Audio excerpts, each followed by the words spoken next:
جناب عباس آئے، کہا مولا اجازت ہے، میں جنگ کے لیے جانا چاہتا ہوں۔ مولا حسین نے کہا عباس آپ میری فوج کے سپہ سالار ہیں، آپ میرے لشکر کے سپہ سالار ہیں، آپ جائیں گے تو فوج کو کون چلائے گا؟ بس بھئی اتنے میں حملہ ہوا، بہت سے انصار بزرگ تھے شہید ہو گئے۔ کہا مولا یہ بزرگ حبیب جیسوں کے لاشیں آ رہے ہیں، مولا مجھے اجازت دیجئے۔ کہ نہیں عباس آپ میری فوج کے سپہ سالار ہیں۔ 3 جب حملے ہوئے نا زیادہ تر صاحب سب شہید ہو گئے، تو ایک مرتبہ جناب عباس آئے، کہا مولا اجازت دے۔ کہ نہیں عباس آپ میری فوج کے سپہ سالار ہیں۔ اتنے میں نہ جانے اون و محمد کے لاشیں آئے۔ جناب قاسم کا اب جناب عباس سے رہا نہیں گیا، کہ مولا جنہیں گودوں میں پالا تھا اب تو وہ بھی مارے جا رہے ہیں، مولا مجھے اجازت دیجئے۔ کہ نہیں عباس آپ میری فوج کے سپہ سالار۔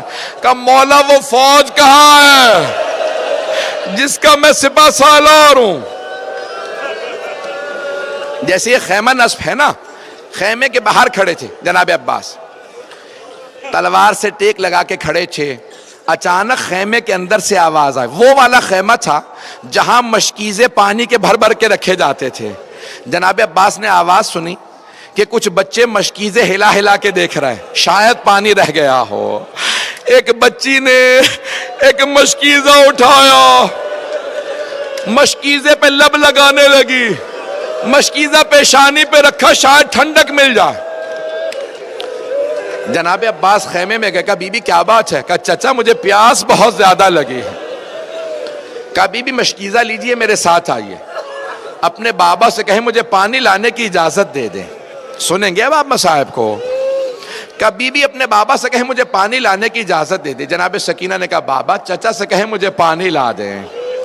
میں یہی کہوں گا نا، مولا نے کہا ہوگا عباس اب آپ ایسی سفارش لائے ہیں میں رد نہیں کر سکتا، عباس آپ کو اجازت ہے۔ لیکن یہاں پہ روکا جناب سید الشہداء نے۔ جناب عباس نے مشکیزہ کاندھے پہ رکھا، علم ہاتھ میں لیا، تلوار حمائل کی نیزہ ہاتھ میں لیا۔ کہا عباس آپ کو پانی لانے کی اجازت ہے، لیکن ایک بات سن لیجئے، جانے سے پہلے ذرا زینب سے مل لیجئے گا۔ جناب عباس اس خیمے میں آئے جہاں جناب زینب تھی، اندر نہیں گئے، باہر سے کھڑے ہو کے کہا بی بی الوداع، بی بی میں جنگ کے لیے جا رہا ہوں، پانی لینے جا رہا ہوں، جنگ کی تو اجازت نہیں ملی، پانی لینے جا رہا ہوں۔ جناب زینب نے کہا عباس جانے سے پہلے ذرا کچھ دیر کے لیے خیمے میں تشریف لائیے۔ جناب عباس آئے، جب آئے نا خیمے میں سر جھکا کے کھڑے ہو گئے، آنکھیں بند ہیں۔ جناب عباس بہت قد آور تھے، جناب زینب نے دونوں باہیں جناب عباس کے گلے میں ڈالی، گلے میں باہیں ڈال کے ایک جملہ کہا عباس ذرا میری طرف دیکھنا۔ جناب عباس کے آنسو بہنے لگے، بہت غیور تھے۔ جناب زینب 22 سال بڑی ہیں، پالا تھا جناب عباس کو، ہاتھوں میں پلے تھے، برداشت نہیں کر رہے تھے، جانتے ہیں بی بی پہ بڑا ظلم ہونا۔ کہا عباس جب میں پہلی مرتبہ کوفے آئی تھی نا، بابا نے مجھ سے کہا تھا زینب آج آپ شہزادی بن کے آئیں، کل آپ کو قیدی بنا کے لایا جائے گا۔ عباس میں سوچا کرتی تھی کس میں جرت ہوگی مجھے قیدی بنائے، میرا عباس جیسا بھائی ہے۔ لیکن عباس ابھی جب آپ نے کہا نا بی بی الوداع، مجھے یقین ہو گیا وہ وقت بڑا قریب ہے جب مجھے قیدی بنایا جائے گا۔ اجرکم اللہ۔ بس بے اب جناب عباس کی غیرت برداشت نہیں کرے، آنسو بہ رہے ہیں، خیمے سے باہر آئے، کہا بی بی مجھے معاف کر دیں۔ ایک بہت بڑے واعظ ہیں، وہ ایک جملہ کہتے ہیں کہ جب جناب عباس خیمے سے باہر نکلے، جناب زینب نے ساری بیویوں کو جمع کیا۔ جب میں یہ جملہ سوچتا ہوں میری کیفیت بدل جاتی ہے۔ ساری بیویوں کو جمع کر کے ایک جملہ کہا بیویوں میں پردے کی ضمانت واپس لے رہی ہوں،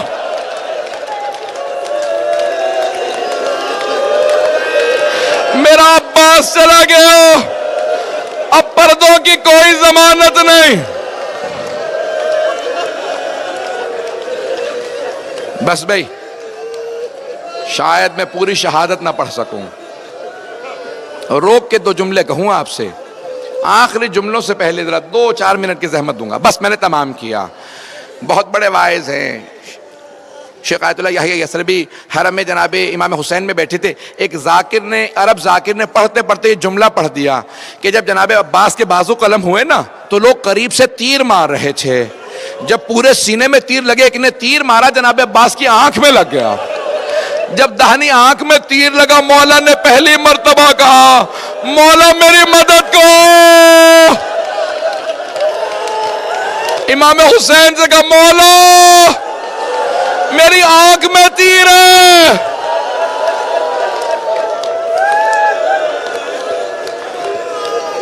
شیخ یحییٰ یثربی بے ہوش ہو کے گر گئے، جب ہوش میں آئے نا کہا ذرا بلاؤ ذاکر کو، کہا آئندہ یہ روایت نہ پڑھنا، پتہ نہیں روایت صحیح ہے نہیں ہے۔ خود ہی کہتے ہیں میں جناب عباس کے حرم میں گیا، زری پہ کھڑا ہو کے بہت رویا، کہا مولا مجھے معاف کر دیں، میں نے آپ کے واعظ ذاکر کو روک دیا، آئندہ وہ روایت نہ پڑھے۔ گھر گئے، کہتے ہیں میں جب سویا خواب میں دیکھا جناب عباس آئے، کہو شیخ تو نے کیوں روکا میرے واعظ کو میرے مصائب پڑھنے سے؟ کہا مولا مجھے معاف کر دیں، مجھے پتہ نہیں تھا تیر لگا تھا یا نہیں۔ کہا اے شیخ میرے رونے والوں سے کہنا عباس نے کہا ہے میری آنکھ میں تیر لگا تھا، میرے رونے والوں سے کہنا جب آنکھ میں تیر لگے تو ہاتھ سے نکالا جاتا، جس کے بازو نہ ہو اس کی آنکھ میں تیر لگے وہ کیسے تیر نکالے گا؟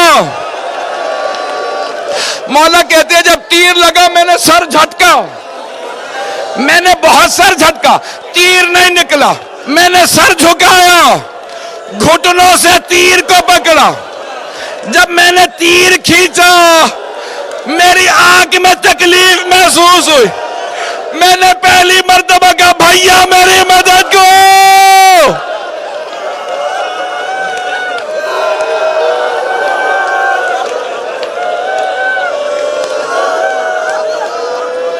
بس میں میرے بھائی برداشت نہیں کر پا رہے، یہاں کوئی برداشت نہیں کر پا رہا، میں نے تمام کر دیا۔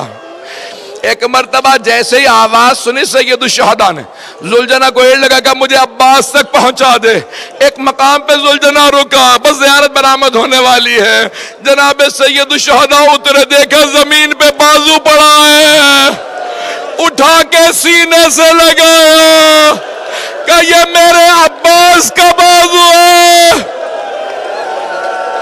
پھر دوسرا بازو اٹھایا، آگے بڑھے، ایک مرتبہ جناب عباس کا سر اٹھا کے اپنے زانو پہ رکھا، جناب عباس نے آخری جملہ کہا کہ مولا میری ماں نے مجھے بتایا تھا جب میں اس دنیا میں آیا میں نے سب سے پہلے آپ کی زیارت کی تھی، مولا میں دنیا سے جاتے میں آپ کی زیارت کرنا چاہتا ہوں، لیکن مولا میری ایک آنکھ میں تیر لگا ہے، دوسری میں خون بھرا ہے، مولا آپ اپنی ابا کے دامن سے میری آنکھ سے خون صاف کر دیں، میں آپ کی زیارت کر لوں۔ جیسے ہی مولا حسین نے ابا کا دامن اٹھایا، خون صاف کرنا شروع کیا، جناب عباس نے کہا مولا میری ماں نے کہا تھا کبھی حسن و حسین سے کام نہ کہنا، مولا میری ماں سے کہیے گا میں آپ کو کبھی زحمت نہ دیتا، اگر میرے ہاتھ سلامت ہوتے،